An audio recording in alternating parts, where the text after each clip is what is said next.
Hello, it's Girls Me Red Planet coming to you again with another video. No rights to the video or music, strictly for educational purposes only.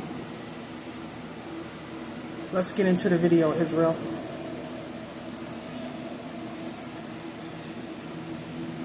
Sciences. It taught humans metallurgy, weapon making, cosmetics, astrology, and other things that may have been considered forbidden knowledge at the time of their fall. Their relationships with human women, which led to the birth of the Nephilim, ultimately resulted in their punishment and imprisonment by God. Now there is another group in Mesopotamian mythology who are described as semi-divine beings who bestowed knowledge and wisdom upon humanity. And they are the Apkallu. So here we have yet another group of beings that served as intermediaries between the divine and human realms. They say the Apkallu were advisors to kings and brought divine wisdom to humans. So this comes from Mesopotamian mythology, Sumerian and Akkadian to be more specific. And when they refer to the Apkallu, they are talking about 7 of these beings, or 7 sages. This is not the only time we see 7 semi-divine beings mentioned in ancient mythology or ancient texts. The ones many people may be familiar with are these 7 archangels in Judeo-Christian traditions. And I want to talk about this a bit, well, because it helps to clear up some of the mess that has been created by the mixture of ideas found on the internet, like the Anunnaki, for example. Sometimes what we hear and what we see are not actually being represented correctly. Yes, the internet is a great resource for information, but it's full of crap.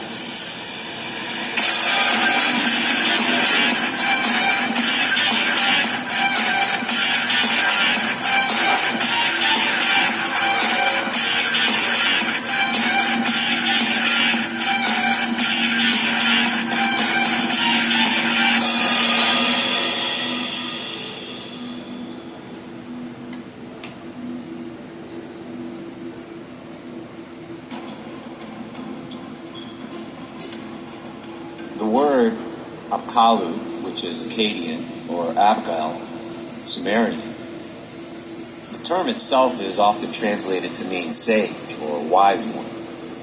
These beings were intermediaries between the gods and humanity and brought various arts, sciences, and essential knowledge to humans. They are represented in ancient Mesopotamian art, sometimes with fish-like features or as human figures with wings. Now, before I start to get into more details about the Apkallu, I first want to clear something up here, and this is part of the presentation. How many times have you guys seen this image? I know you've seen this image over and over again in my videos and in many other videos around. Which seems like this is being the Anunnaki. And this here seems to be some type of creature with wings. Some type of winged creature. This here, with the wings here, is some form of an Anunnaki or the fallen. With a weapon in his hands here, in the attempt to destroy this. Why this secret or winged creature right here? Okay, so these are weapons he has in his hands, aimed to destroy this.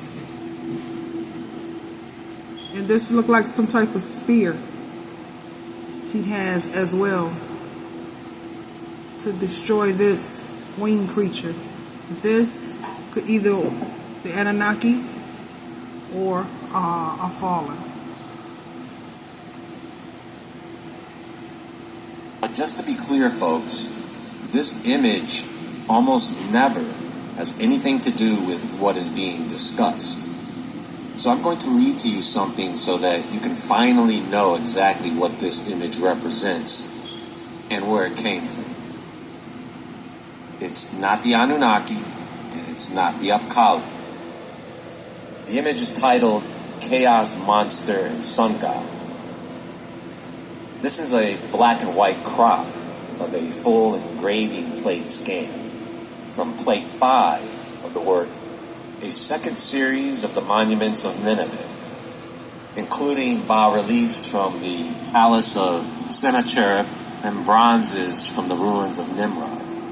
But if you go to the hieroglyphics and the pyramids in Giza, you'll see this.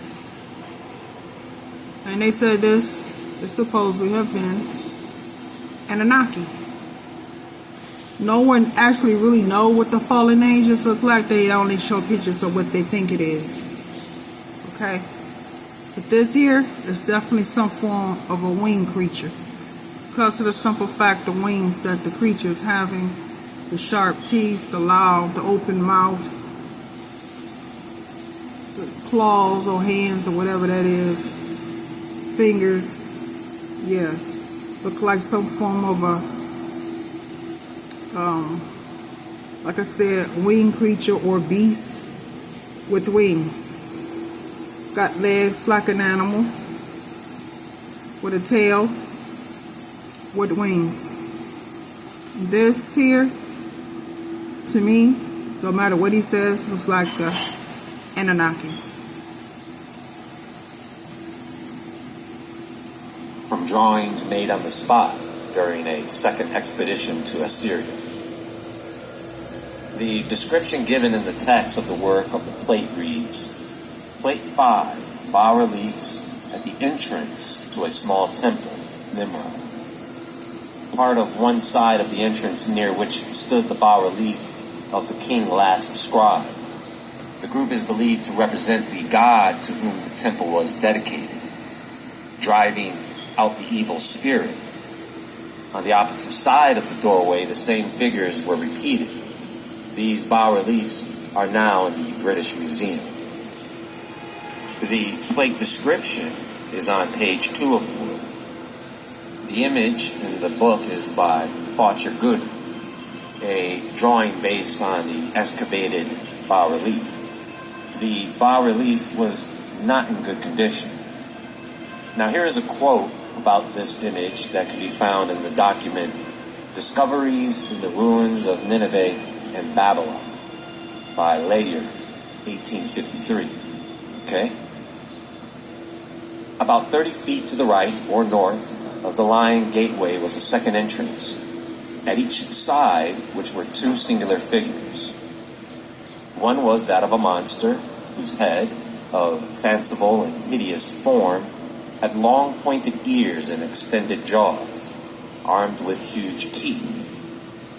Its body was covered with feathers. Its 4 feet were those of a lion. Its hind legs ended in the talons of an eagle. And it had spreading wings and the tail of a bird.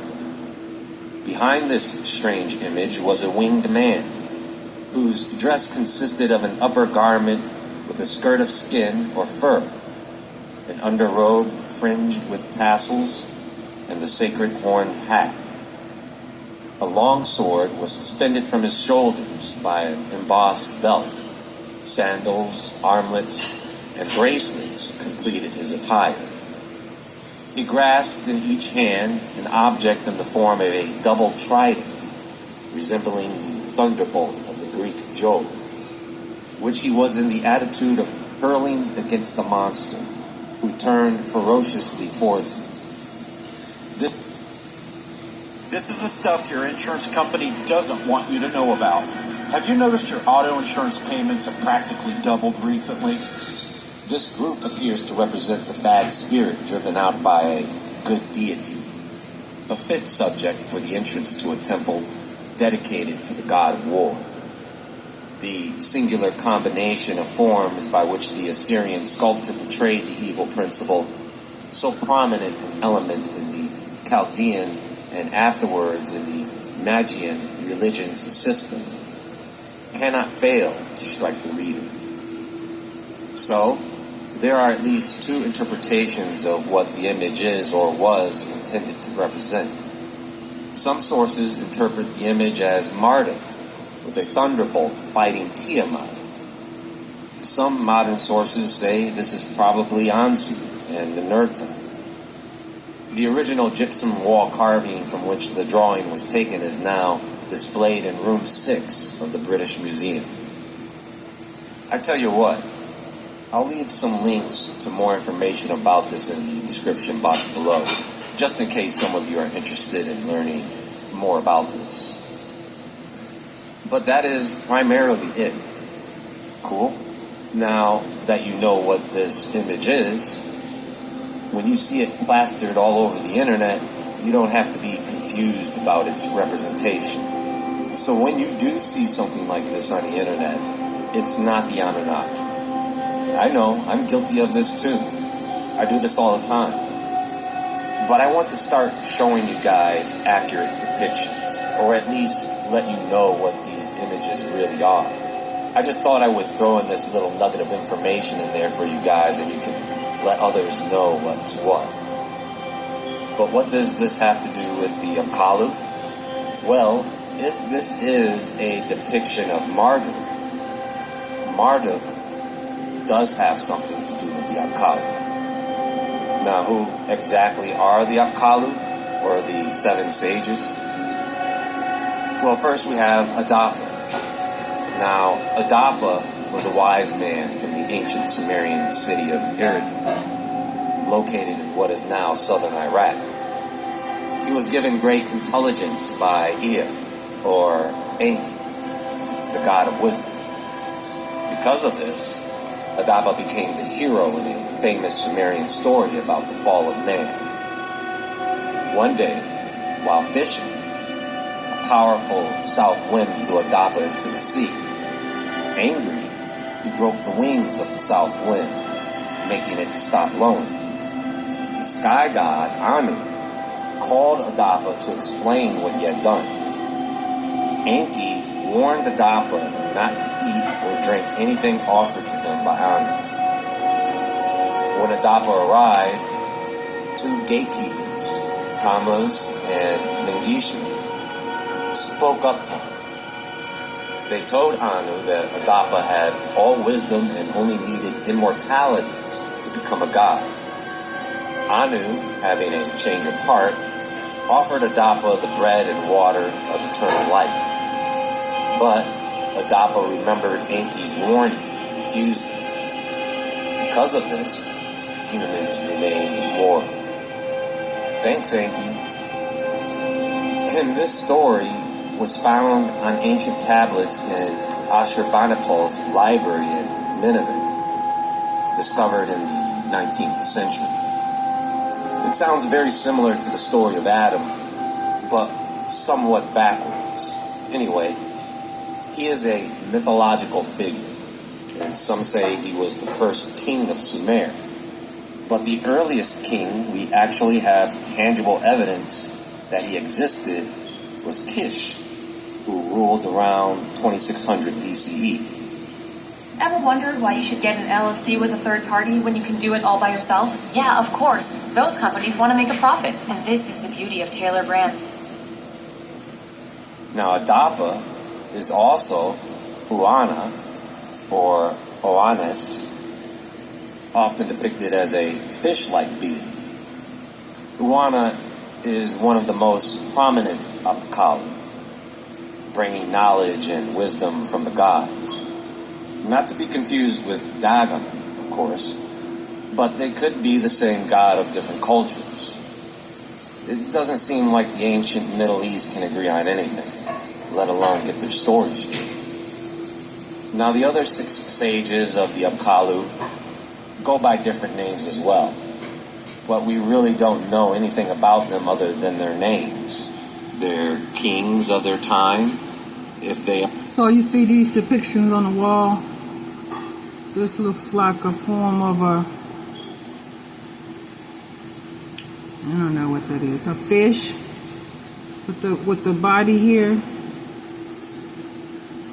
Some type of purse or bag that he has. I don't know what that is in his hands. And then this is some form of eagle or winged creature with the body of a human. This is a form, like we said before, of a person with wings. She cannot tell me this does not look like the Anunnakis. It looks just like them. They aren't kings themselves, and they're city-states. When you start digging around for more information on the Apkallu and the sages, you'll soon discover how much of a mess it is. It doesn't really matter because at the end of the day, we are really talking about mermaids and mermen. I did a video about the Sumerian kings list, and half of those kings seem to be made-up myths. I'm telling you, folks, I've gone through these texts and stories many times, and making sense out of the confusion just leads to more confusion. For some reason, they have this problem with mixing gods, humans, and animals. You can't tell what type of beings these are. The cuneiform tablets are fragmented and incomplete. Sometimes their stories don't even make sense. I guess after the Tower of Babel, these people were so confused they didn't even know what they were writing. Anyway, I'm sure I'll be discussing the Apkallu again, as well as the Anunnaki. I certainly will be discussing mermaids again sometime soon. I just wanted to bring to your attention some of the misconceptions and confusion surrounding these old stories when they are presented as almost to be factual by some people. Anyway, until next time, check out that video on the Sumerian Kings list. There will be a link on screen in the description box and comment section below. I appreciate you all joining me today for this. Try not to get too lost in the Sumerian narrative. And as always, stay awake, stay aware, stay safe, and I'll talk to you all soon.